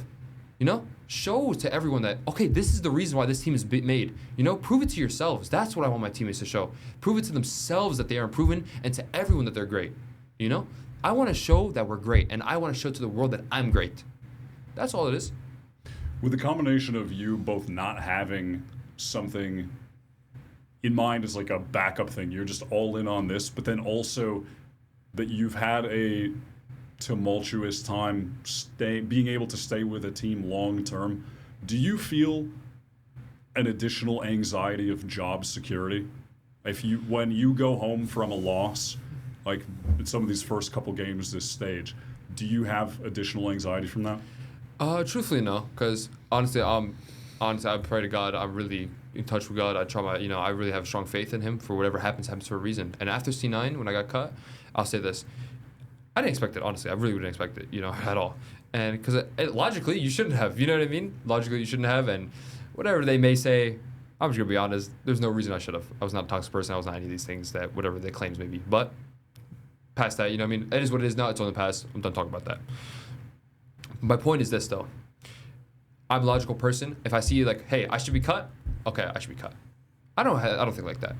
I'm never thinking like, oh my God, my job's secure. I'm never thinking about me first, even though all the things I say, I am focused on me first, right? Like I want to be great and stuff like that. I'm not worried about that. I'm worried about like, okay, like this is the issue right now. Like our team is an issue. Like currently, when I was after the first 2 weeks, I was thinking about, oh, like my job security. I was like, okay, what can we do better? Like how do we fix our issues right now? Like, or how do we fix the meta read? Like, okay, what should we do to fix these things? That's what I'm thinking about. I'm thinking about how to fix things. That's all I'm here thinking about. Until you no longer need me. I'm here until they are no longer satisfied with me. You know what I mean? That's all it is. And I truly believe whatever happens for the best. You know what I mean? And me joining T1, like you said, I didn't get any offers from NA, but without that, happened for the best. I made my first international. I showed that I was a great player. I learned so much. I improved. It was the best thing that ever happened to me. Then I go to C9. I show a great performance at Red Bull. I show that I'm really, like, more eyes on me, right? Okay, now I come to Leviatan, where if you think about it, if you compare the C9 roster and the Leviatan roster that we have, I have better paper on, or better team on paper on Leviatan. You know what I mean? I'm blessed for that. I learned even more things, right? We start off rough. During that time we're losing, I'm still learning. I'm like, oh, this is how things need to be done, and this is how I need to talk to people. This is how I need to get this guy going. Okay, now this is the meta read. Okay, I got that now. This whole time everything's happened for a reason, but it's always benefited me. I've always learned something. I've always improved, and you have to see that. Like through this time, if you look through any of the time from T1 to T9 to now, I've always shown consistency and improvement. And that's what it's about. And I'm not worried about losing the job because I know I'm improving. I'm very logical with myself. If I'm doing bad, I'm like, okay, I gotta improve. There was some times where I didn't play great and stuff like that, but I improved. I showed out when it mattered. And every time when it mattered, I've been there. I've showed out. And as long as that's what it is, and I keep that logical point of view of like, okay, don't worry about the job, because if you psych yourself out, that's where it all starts going. I have that skill of like, all right, guys, it's a bad situation. Let's look at it like piece by piece, okay? You know what I mean? It's like doing surgery. Take that out, boom, boom, boom, put everything together. Not as simple as that, obviously, I'm not a surgeon, but you know what I mean, right? Just like, first, realize the problems, how do we fix them, and then fix them. That's all I'm focused on. If I have to focus on anything else, we're not gonna do well. I heard you say previously that every player, to some extent, every single player fits a build or an archetype. What would you describe as your build / archetype of TSM Rossy, T1 Rossy, Lev Rossy? Wow. Okay. TSM Rossy, I would say typical young bratty kid. Super high potential, but not ready. That's the build I would say. Like just young up and comer who has attitude issues. Done. T1 Rossy, player, a more experienced player now at this time, more experienced player, not on the tier 1 seed, but just a more experienced player, a known quantity, trying to improve and show people why he is actually known, why he should be here. And just an overall, just open-minded person. Leviatan Rossy would be, honestly, a super passionate, I would say, passionate, like kind of like superstar player, honestly, like where it's like there's a superstar player where it's like they don't really care or whatever. It's like the superstar like very passionate that wants to just do everything possible. You know what I mean? I want to be like, it's like actually I don't want to say there is a build for me right now because like there's not many fragment IGLs, but just like a fragment IGL who's young that wants to prove it, like people that he can do it, and just a person that's proving people wrong again. Like I'm not toxic. I am not like I'm actually a good player. Like because there's still people like they didn't watch Pacific, so they think I'm not that good. Like I am a strong player and consistently done a player when it matters. You know what I mean? It's just constantly. It's always been this common theme of proving myself. But for the archetype for like Lev Rossy, I think it has to just be. I would say even it's weird. I feel like the more older I get, the more hungry I get. Like I'm just constantly just more hungry and more motivated every single time to just prove like to myself, not to others really, but to myself that I'm that guy. You know what I mean? Prove to myself that I'm that guy and be different. Like, you know, we just do something that people have never done before. Is there something that comes to mind right now of that Lev Rossy is doing wrong? You're like, damn, that I gotta hone in on that. I gotta fix that, and that'll take me to the next level. Yes, absolutely. I would say how. Because I remember we were talking about a little bit outside before we even started about how the cultures are different between Korea and America. Like, how straightforward. It works for me. Why it works so well in Korea because I am straightforward, right? Understanding that right now, being straightforward sometimes is not the answer. You know, sometimes you do need to sugarcoat it and not, and in a weird way, say things a little differently or a little more vaguely or in a specific way to get through with that other person, and just knowing my guys, knowing my personnel and how to get the most out of them. That's one thing that really just emotional, I would say emotional control, not as in like raging or anything like that, but just understanding that how to use my players' emotions to my advantage and to get the most out of them through their emotions, I'd say right now. Just honestly, just understanding different types of people, still learning that. Yeah, got you. That makes sense. I did want to also, I brought it up briefly when we were talking about with T1 and that thing you had said about having played with a lot of legendary players in the past. Are there players right now that you are looking at that have a trait that you're like, I need that. That's something that I need. Is there anyone that comes to mind like that at the moment? Well, I don't know. I don't know a lot of people personally, I would say. So I can't really say. It would have to be someone that I know personally. I really. Wow. I appreciate that that's where your brain goes with this, by the way. What? That you're not thinking about just like, wish I could shoot like that guy. Yeah. Or something. You know what I mean? That I appreciate that you took that question in that way. Oh, on a more interpersonal level of someone's how they respond to things emotionally in the game or what their personality is like around the game, something in that aspect. Yeah. Because that's a more introspective way to look at it strictly in the game. I mean, it wouldn't back up what I was saying. I told you, like, skill doesn't really matter. Like, people have good skill. Like, everyone has pretty good skill. It's just about getting the most out of them, you know? But I would say, who's someone that, like, honestly, I would have to, I don't know, like, someone that I really respect, I guess. It would have to be someone that I really respect. I don't know, not anyone coming like on the mind like that I haven't mentioned before. Like honestly, someone like Carpe, like that, or honestly Buzz. I think Buzz, like, something that guy is. Me and him, I say, like, decently similar, but I think he does things a little better than me. So I'll give it a Buzz. Which things is he doing better? Almost everything. Everything? No. I mean, he's kind of goated. No, he's goated. He's kind of goated. No, he's goated. Win. I just, you don't hear any things from outside. The way that he is kind of like an emotional leader for that team, and the way that he holds things down for that team is very impressive. Like, I know what he does. Like, for him, Carpe, honestly, Carpe is the main guy for that. But I think the way that Buzz is responds to those things and just learning from Carpe, I've seen that how. Because I know, like, he's a very passionate person like me, so I know, like, you know, you can get emotional sometimes and things like that, but he's very impressive when it comes to just understanding how to pick up the team energy and stuff like that when it's needed, and not being like this vibe merchant, like running around, jumping up and screaming like an idiot all the time, like not doing that, but just doing it when necessary and understanding that seeing his teammates' emotions and understanding what they need when they need it. I think it's very impressive. Do you think that kind of response to stuff has a place in certain teams, or do you think that is just generally unnecessary? I think every team has a different dynamic. Every team, different things work for different people. For me, I told them, like, if you can see me, I'll get excited sometimes. I'll be like, nice, but like, I'm not a guy that's getting excited all the time. Like, it's not really me. You know what I mean? You'd rather sing like Nokia with text. Yeah, like, you know, I'm trying to have a little fun. You know, like a little fun, just like joking around here and there. But I'm not really in like the super hype guy. You know what I mean? That's not really me. So, but every team needs that. Like, I always say, like, you need people that are listeners, you need people that are, like, you know, you need followers, you need leaders, and you need people that are kind of a good mix and balance of that. I think right now we're starting to figure that out as well. Like, which guys are going to be, like, our emotional leaders, which guys are going to be hyping us up, like, cool, like, chilling us down, you know what I mean, and seeing where we are at with that. But I think it's always, there's everything, I think it's this way. If there's something that's worked before for someone, there's a reason it worked. It didn't work just because, like, random or lucky. I don't believe in luck. I really don't. So if you had, you see a player and you're like, oh, he was so good on this team, but why? If he's not good on this team, why is that? Okay, is he still working hard? Is he still doing the same thing that he was doing? Okay, yes. Okay, now, is the environment good? Okay, yes or no? Okay, is the coaching staff utilizing it properly? Oh, did they switch roles? Oh, is this? There's so many things, but there was some formula that they created that he had currently in that team, or she, or they, them, or whatever they may identify as. In that moment, they performed well under that specific team in that specific timeline. Why?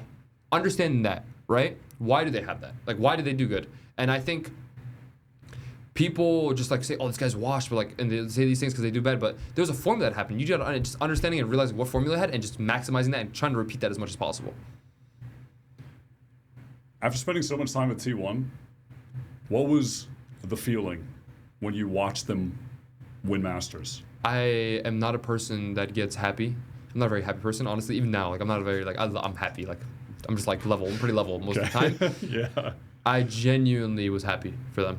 Because I know those guys personally, and I know how the things they go through. I talk to them still to this day. I talk to Autumn a lot. I talk to Carbe a lot. Like, I even talk to some other players on that team. They're amazing guys. Truly, they deserve it. You know, I know how much pain they put in and how long it took for some of those guys. You know, Stacks, like, and you know, I was Stacks' teammate for a bit, and I love that guy, honestly. And even for a short time period, he's an awesome guy, and I know how much he deserves it, and Izu as well. All these guys, it was truthfully just.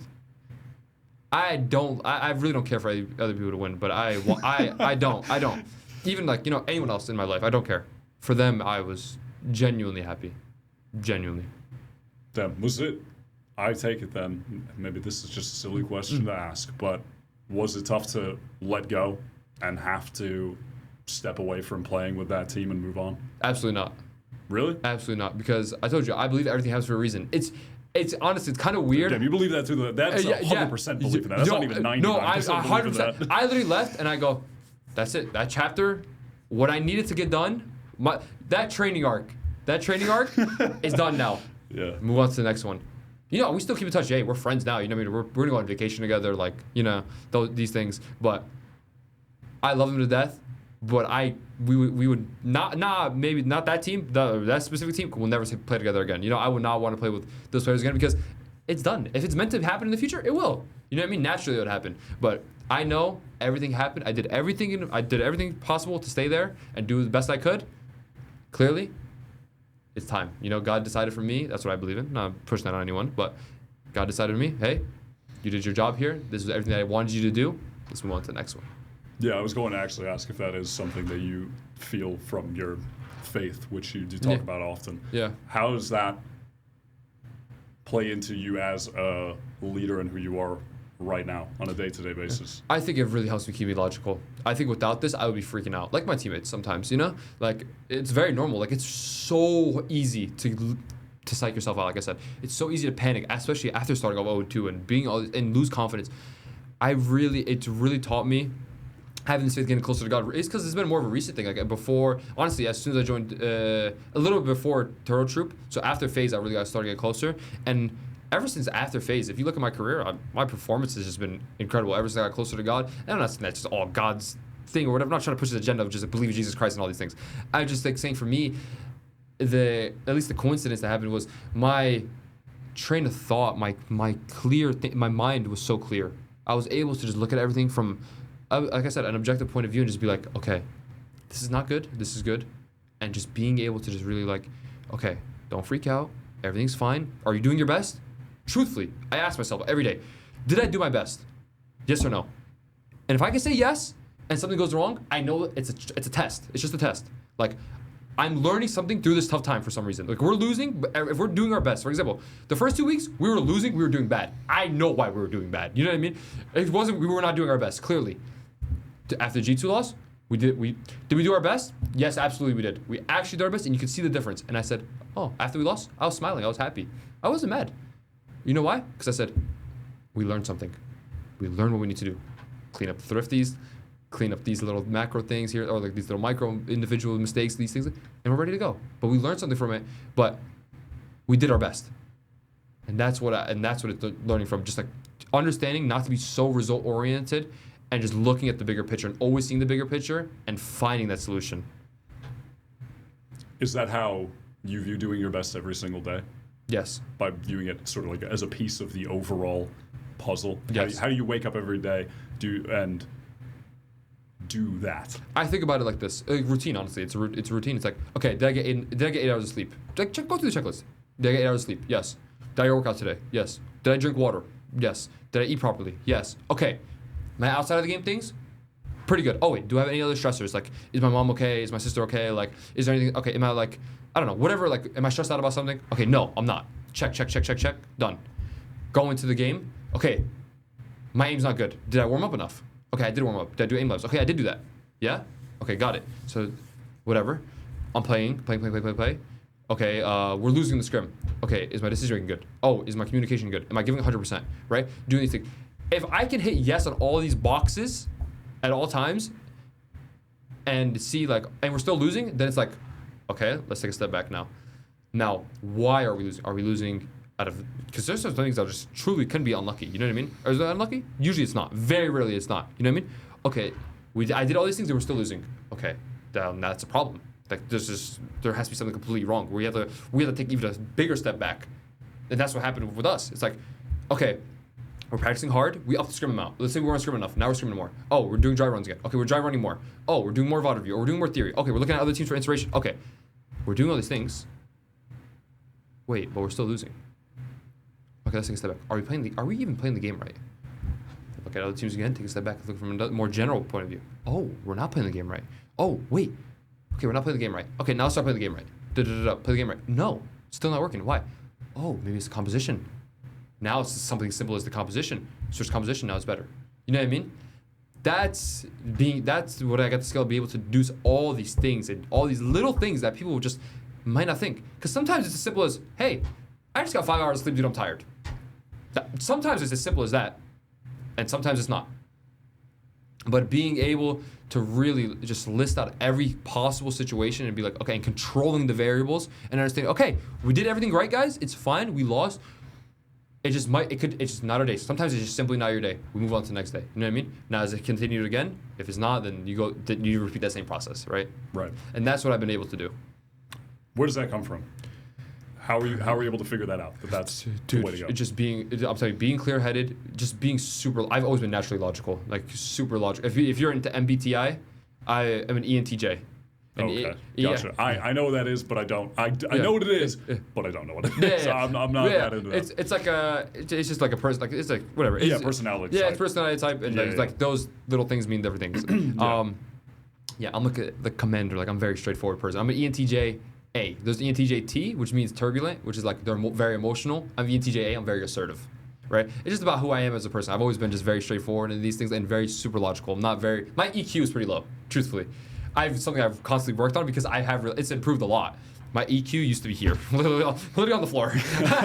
Now it's like a little, maybe average at best. You know what I mean? Yeah. So we started to work on that, but I've always been logical.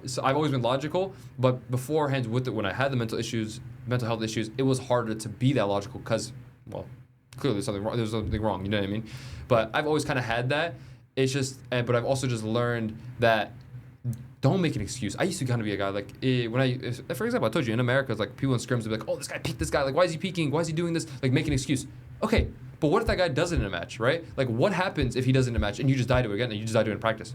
Well, what's your answer? You didn't train for that. You didn't take care of this possible variable. You know what I mean? So that's what I've learned from it. Just like, instead of making an excuse, just always find a solution. Just always think that you can improve. Always believe, and this is what I mean, maybe I come off as some people think arrogant or something like that, but truthfully I am very humble because every day I say, I still have a lot to learn. Every day I'm learning. I don't know. I say, I know a lot, but I know nothing at the same time. You know what I mean? And just really humbling yourself, realizing, you don't know everything. There is always more to learn. There is something you could always improve, and that's what I believe. And that's how I was going back to what I was saying about being a perfectionist. I know perfection isn't possible, but since deluding myself into thinking that perfection is possible, I'm constantly pushing myself every single time and every single day. And getting that mindset allows you to be like, okay, how do you push yourself though? Is by what to improve on. And that's what I realized. Right. Where does then the leadership, the ability or just inherent willingness to be a leader come from? Or is it inherent? Did you develop into that? I think some people it's natural. Some people, they build into it. I think for me, I'm very natural, like I'm a very natural leader. I've always been that. Like, I have so much self-confidence, and it's just like, for someone that's so self-confident, you have to, the thing is with being a leader, is like there's a leader and there's a follower, right? For me, I've always done things my way because I believe my way is correct, you know what I mean? And that's something, so unfortunately, guys, that's something that you have to do as a leader, is to believe that your way is right. Because if you don't believe that yourself is right, how's other people gonna believe that you're right? Off that premise alone, you know what I mean? So that is something that naturally I believe is I'm very naturally self-confident, you know? But I am also a person that there's like leadership qualities that I learned, like for example, like emotional intelligence. I was thinking that you need to have that skills, but I'm learning that throughout time, and even now that I'm still improving. But I would say most of the time it's been natural, and yeah, it's also for me. I kind of realized like it's natural for me, but I wasn't ready yet. But now I would say I'm ready to actually be a leader in life, or just for at least in VALORANT. You know what I mean? But there's still like a lot that I have to go and a lot to improve on as a person and as a player as well. So, but I think being the best leader I learned, and something I learned recently was, I would say the past like 6-7 months was, I read something that was like, the best leaders are the best listeners. They're the best students. You know what I mean? It's kind of ironic, right? Like it's kind of oxymoron. Like the best leader or the best master is the best student. You know what I mean? It's like, and that's what I learned. Being the best listener, being these things, that's how you become even better. You can be a natural one, but being a natural one is way different from being a good one and a great one and all these things. For sure. If anything, what does shake your confidence? Does being down like 10-1 on attack side ascent shake your confidence, or just nothing? No, there's definitely things that shake my... Honestly, it's funny because I'm a person where it's the weirdest things that will shake my confidence. Like, I'll be like, you know, it's like, dude, I'm like a normal person. There's still, like, I'm not perfect. Like, I'm not like that stoic and like that mentally strong. I'm mentally strong, but I'm not perfect. You know what I mean? By any means. I'm like so simple. You know, people say, yo, don't worry. Like, you're just like, don't panic. It's okay. Like, you're fine. I remember like before the MIBR match, I was like, my aim was not feeling good. It just was not feeling good. And I was just psyching myself out. Like, I was like, dude, I gotta keep more DM. And he was like, and I didn't understand. I thought it was my aim that was the problem. And so I just like, and I started focusing more on my whiffs than like, not really my whiffs, but just like, I wasn't even whiffing. I mean, I guess I whiffed. And they're like, yo, you didn't even whiff. Like, you're just going crazy. You know what I mean? And then, but the reason I was whiffing was because we were losing so bad. And I was like, wait, my individual performance, and I was like looking at my numbers. I was being result oriented. I was like, oh, my stats and scrims are not that good. You know, like, we're not playing that good. And then Tex just goes, it's not the aim, bro. He just goes that. Trust me. He said, if there's one thing about you, it's not the aim. He goes, and I go, oh, wait, you're right. And then my aim felt great for the match. Like, it was something as simple as that. I fall into the same trap as anyone, you know, but being able to just, like I said, I'm like, okay, I'm not playing well right now statistically in scrims.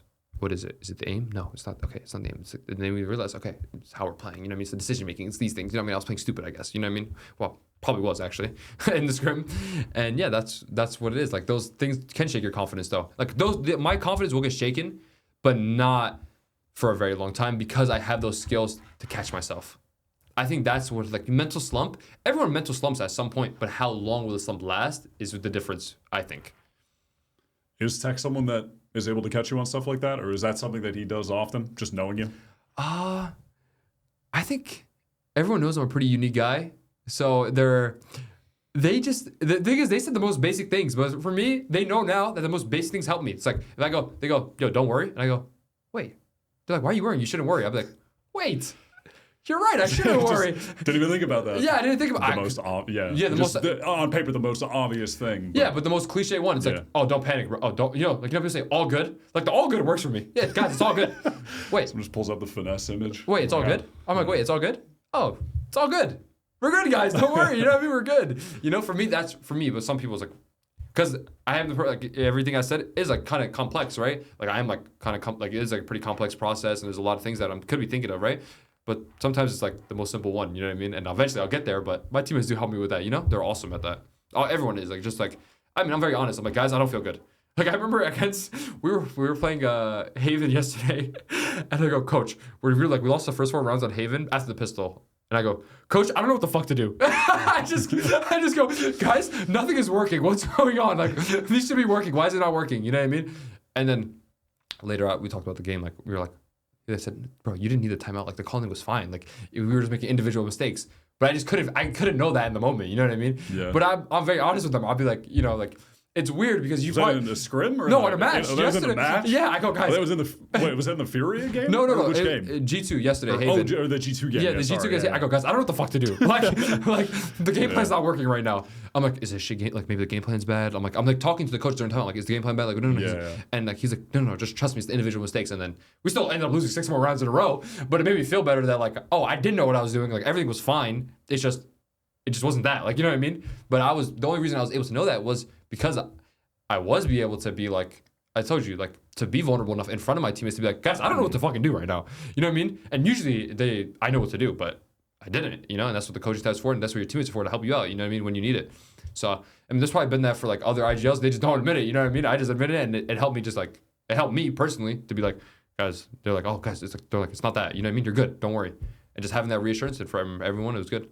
I think people would naturally associate, because you have a very strong personality, as someone that, especially in the case of IGLing, would be someone that is very controlling and demanding of what everybody is doing on the server at the same time. Mm-hmm. Is that applicable to how you behave, or are you comfortable really relinquishing control and allowing things that are outside of your purview to just exist and happen as they do, and I can only do so much? And that is something that I used to struggle with, but over the past like year and a half, I've definitely learned. And there's times where I will revert back to that, because that's my natural state. My natural state is when things are going wrong, to just take more responsibility, like take more control. You know what I mean? Like, guys, I'll fix it. Don't worry. You know, because that's just the kind of person I am. Like, I always want to. Even if you've seen in my tweets, I go, oh, the loss was fully on me. You know what I mean? I want to protect my guys. You know what I mean? I really believe in criticize in private, and compliment in public. You know what I mean? I will never take any what's the word, like glory for any of the win. I will never be like, this win was on me, like anything like that. I just will say, guys, just trust me, this is my full responsibility. But every time we win, I go, my teammates won this game. This will all because of my teammates. Or I'll give a shout out to the coaching staff did super well this game. You know what I mean? Even if it's not necessarily true, it's something that I believe. You know what I mean? I believe that this win was because of my teammates. This win was because of the coaching staff. You know what I mean? I will never take credit for that. Even if I know it's true, I don't believe that. Even from a logical point of view, I could be like, oh, logically we won the game because of me. You know what I mean? But I know that without these guys, I can't do anything. You know what I mean? So that's why I always give the thanks to them, because I truly believe that. The coaching staff and my teammates are everything. They are the reason we win, not just because of me. It's a team game. Because I've heard you say as well that I think it was, I'm trying to remember, but you've done 78 different interviews in the last week. It might have been the video piece that you did with Dre. It might have been in that one that you had, actually I'm 99% sure it was, you had said something along the lines of, you told the team moving forward that you want the losses, you want them to be on you, and the wins can be on you too, and you like put all the responsibility and all the faith in you.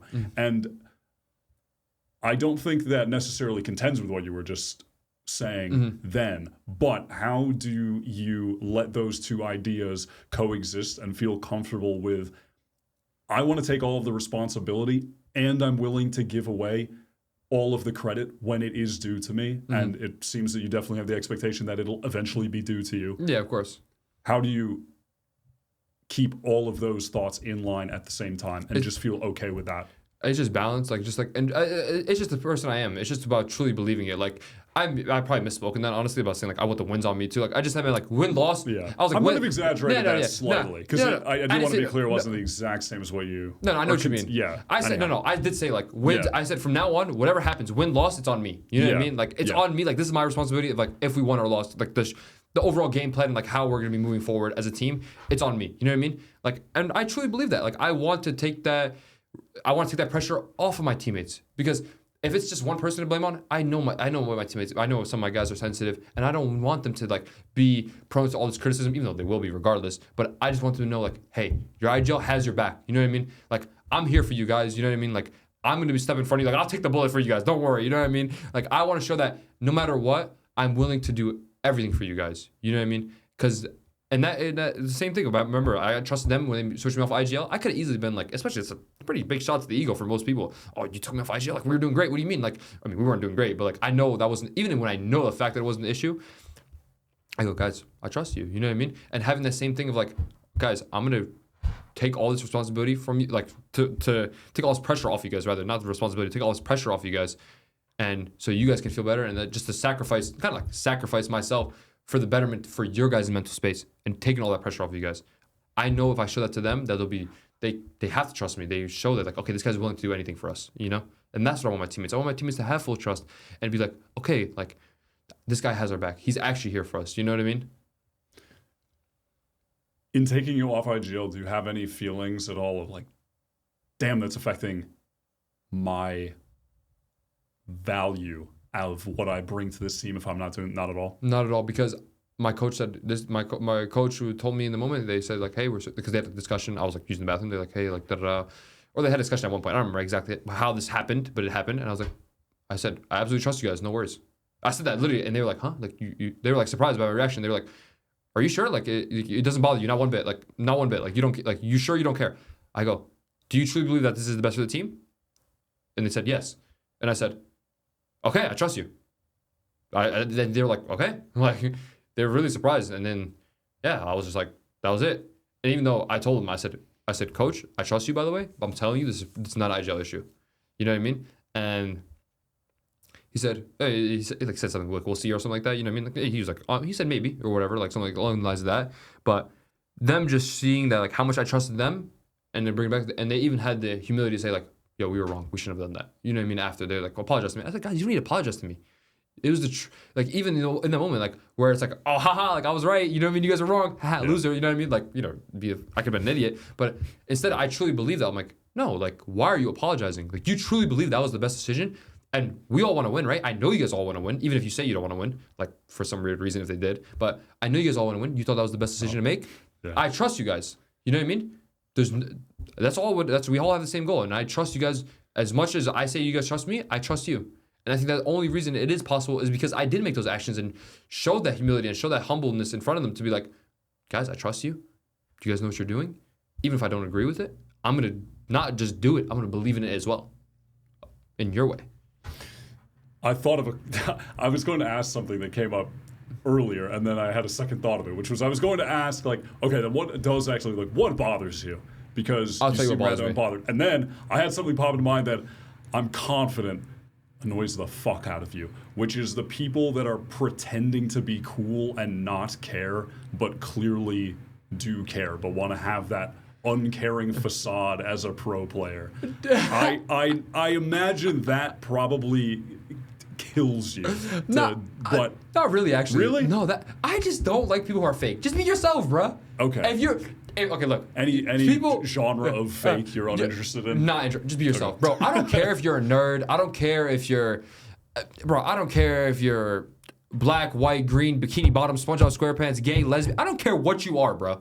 Be yourself. If that's what you are, that's what you are, and be true to yourself. You know what I mean? Because, bro, it's really weird. You see, like, you'll see people, they're acting so different from the way they act in real life to online, and it's like, you know what I mean? People say that, like, I see people say, like, oh, this guy's, like, always, like, aura maxing, like, for me. And I'm like, dude, that's just me being myself. Like, I guess I'm a natural aura maxer or something, you know what I mean? Like, that's fine, you know what I mean? I keep it consistent. Even what I'm saying, it sounds like, I can't lie, I sound pretty fucking cool, you know? Because I am cool, bro. You know what I mean? I am a cool guy, you know? And that's what I believe. feel you. Know what I mean? It's like, bro, if you're not cool though, it's fine not to. It's cool not to be cool. It's also cool to be cool. You know what I mean? Like whatever you are. I agree. Just be yourself. And the only thing that annoys me is, honestly, is when people say they're giving their best, or when people say, hey, I'm doing all that I can, and I see they're not even anywhere close to doing their best. Like, what do you mean you're doing your best, bro? Are you really doing your best? I see you played 2 ranked games in 1 month. What do you mean you're doing your best? Like, what are you saying to me right now, bro? Like, who are you? Why are you lying to yourself? I really dislike, actually, when people are the biggest villains of themselves. Like, they're the biggest proponent of their failure. You know what I mean? Because they're of themselves. And it's so sad to see. Like, I saw so many great young up-and-coming players, even now. And I'm just like, wow, dude, like, you're so good. Like, I wish you saw it. Like, they have mental issues. I'm like, oh, dude, I wish I can help you. Like, because I also see, like, this, even in this team, is like people, tier 1 players, like, shit on the tier 2 players. But, bro, we should, honestly, the tier 1 players, we should be fostering. Like, I love those guys. You know what I mean? Like, I want to get to know those guys because they keep the ecosystem alive, first of all. Without a successful tier 2, you can't do anything. And they're also the next guys to push our game. I want these tier 2 guys to be learning from us, to be great examples. Is that just insecurity from, damn, these guys are grinding their asses off and about to take my spot? Let's just keep them to the side. I want them to do that. Yeah. I love seeing those up coming too, because I'm like, wow, like this guy is maybe even better than me right now. But like, I was like, look at them. I was like, I can take something I can learn from them. You know what I mean? Because they have to catch up to me, but I'm like, oh wait, they already caught up to me. Like, this is a problem. You know what I mean? Like, the whole point of the tier 2 guys is, I love them. I want them to succeed. Take someone else's spot, not mine. You know what I mean? Like, as we're competing, but they're the future of our game. You know what I mean? They're the future that's gonna be, passing the torch, if you will. I want those guys to be great. I want them to have all the resources. I want them to be able to come talk to us and, hey, like, oh, what are you doing here? Like, what are your thoughts on this play? Like, I want these tier 2 guys to come to the tier 1 players and be like, hey, like, what can we do? And even vice versa, like a tier 1 guy talking to a tier 2 player, like, hey, how can I improve like this? My mechanics. Some kids are so mechanically gifted, or whatever, this lineup or anything like that. You know, I want that to be, but it's like not. It's cool to shit talk and like shit on people. You know what I mean? Like, why is it that way? You know what I mean? Like, I'm not always perfect. You know what I mean? I used to shit talk a lot, truthfully. And I've said like some little things here and there, but honestly, as of recently, for the past year and a half, if I said anything that shit talk, it's probably been a joke, honestly. I don't believe in shit talking. And yeah, I just want everyone to succeed, truthfully, because if everyone to succeed, that means the competition is at its highest. I want to win, not against some frauds and some fucking plumbers, like these NBA players back in the 1970s. You know what I mean? You know? Will Chamberlain just farming bums. I don't want that. I want to farm and win against the best, because that's what's not best for me, but it's also best for the future and for everyone else. And that's what I want. I'm gonna leave it off there as the end of this. I was gonna ask something else, but you know what? It wouldn't have had a good of a cap off as what you just said there. So I'll put a pin in it for this one, and then we'll circle back in April 12th, 2026. We'll run it back part 2. We could do it anytime you want. Whenever okay, you or next week. We'll tap in after you play. Who do you play next week? Energy, I think. Or Energy? Energy. No, I know it's Energy. I didn't know any of our matches until like the day before. Every time, like before the G2 match, they go, "Yo, you have a match against G2?" I said, "Really?" Oh my god, people are gonna be like, wow, they're not anti-ing at all. The IGL doesn't know that they're playing G2 until the day before. Oh no. Where's the anti-strat? Yeah, definitely didn't anti-shot him. Didn't do anything. You know, didn't try actually. No, just showed up. Just showed up with the plumbers and the bums. Yeah, and they got the free win. That's fucking tough, bro. That's tough. All right, I appreciate it. That was very fun. But yeah, we will definitely do this again. That was down. Very entertaining. We were all good. Cool. No, that was very fun. I appreciate your energy. Like I said, you got my energy back up. Dude, I'm good at it.